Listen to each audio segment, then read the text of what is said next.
My girlfriend left me on the day I was proposing without any explanation. The story includes me, 28, my girlfriend Elise, 27 female, and her best friends Leah, 27 female, and David, 27. Elise and I had been together for 3 years and living together for 1.5 years. Our relationship was very strong and we were madly in love. All of our friends always used to say that we were a perfect couple. Our communication was strong and we had everything planned in our lives. I told her that I won't be marrying her before I get a job that pays well enough to build our family, and she agreed. Well, I got a very good job 2 months ago and we started planning our lives together. Our plan was to get married in the next year or two, buy a house, and then have kids when we have more financial stability. She also started dropping hints that I should propose. I was already planning to propose, so I started researching for rings, proposal venues, etc. This is when I contacted Leah and asked her to meet me and keep it a secret. I told her my plans and she confirmed that Elise would love this and also gave me some suggestions which I loved. Leah also included David, as the three of them were best friends since childhood and knew each other very well. They also helped me pick the ring. The plan was to rent a cabin surrounded by nature and wilderness, as Elise likes that a lot. I rented the cabin and on Friday I took the day off without telling my girlfriend and met up with Leah and David and one of my friends to set up everything. I gave instructions to my friend about how I wanted everything to be set up, as he was supposed to go there the next day before us and set up everything, flowers, cameras, etc. I went back home after that and ordered Elise's favorite takeout. We talked about her day and then went to bed. Now a week ago Leah had invited Elise for brunch on Saturday, proposal day, at a new fancy place, the proposal location. She emphasized that the place was fancy so that Elise wouldn't get suspicious of Leah asking her to wear a nice dress. On Saturday morning Leah and David came to our apartment to pick up Elise. As soon as they left I called a friend of mine who was waiting just around the corner and I left soon after. Then I called my other friend who was supposed to be at the cabin and asked him how everything was going. He assured me that everything was set up exactly how I wanted it. I had also asked David to share their location and to drive slowly or take a longer route so that I can get there 10 to 15 minutes before them. I realized David hadn't shared the location, but it was fine. We got there and I just ran in to change into a suit. Then I went to the exact position and checked the camera angles. Everything was perfect. Then I waited for my girlfriend and her friends to arrive. The drive is 30 to 40 minutes from our apartment and they should have been there. I thought they went slightly overboard with stalling. I waited there for another 20 minutes. It had already been more than an hour since they left the apartment and I was getting worried, so I asked one of my friends to call David and sneakily ask how long it will take them. They called him 2 to 3 times, but no answer. Then they called Leah 2 to 3 times. No answer. I assumed the worst. I called David and Leah as well. Still no answer. Finally, I decided to call Elise. First call, she didn't answer. My heart was racing at this point. As soon as I called her again,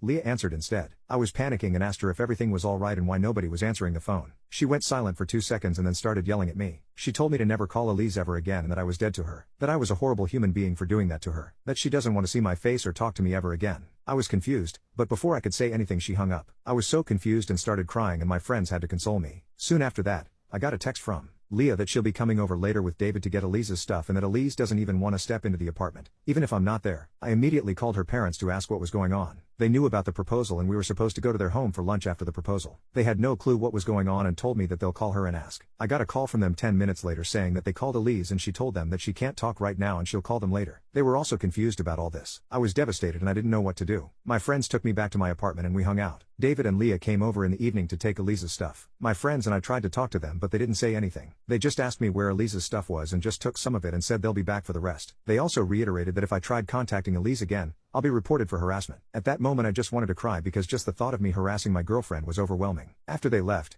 my friends told me that they think I shouldn't be alone right now and they were staying the night, and won't take no for an answer. We stayed up and talked till 4 a.m. last night and then everyone went to bed. I wasn't able to sleep and I've been just thinking about every potential reason for Elise's behavior, but I don't have any answers. The only scenario I can think of is that Elise was cheating on me and somehow she realized I was gonna propose and she freaked out and told her friends that she can't do this because I cheated on her. This still doesn't make sense, but it's the closest thing to an explanation I have right now. I know it's a horrible thing to think about. Today was supposed to be the first day of our engaged life together. Hopefully, I'll be able to get some answers from her parents if they talk to her. ETA. Been up all night and was going through the comments. I cannot reply to every comment and message, but I just wanted to say that I appreciate all the supportive comments and messages. I don't have any updates yet, but I wanted to add some details for the people speculating. For the people worried about Elise's safety, her parents called her yesterday and talked to her briefly. She just said that she's not feeling good right now and she'll call them in a few days to talk. So apparently she's safe. I've told them to call me as soon as they hear back from her. Also, David is gay, so I don't think there's anything going on romantically between them. For the people saying that I did something wrong, cheat, or physically hurt her, I don't know what to say to you. If I did that, then I wouldn't be losing all my sleep looking for answers. Some people suggested that I don't give Elise's stuff to Leah and David, and I think it's a good idea. I'll tell her parents that if they want her stuff, they can either tell Elise to get it or come get it themselves. When Leah and David came to get some of her stuff, they just took some clothes and shoes. There are many people who are confused about the timeline. All of this happened 2 days ago on Saturday, not last week. I'll also try to contact Elise. I'll write down everything I can think of and send her an email as I'm blocked on everything else. Also, one of my friends knew Leah before we met. They were colleagues at their old job and they set us up, so I've asked him to try to find out what's going on from their mutual friend group.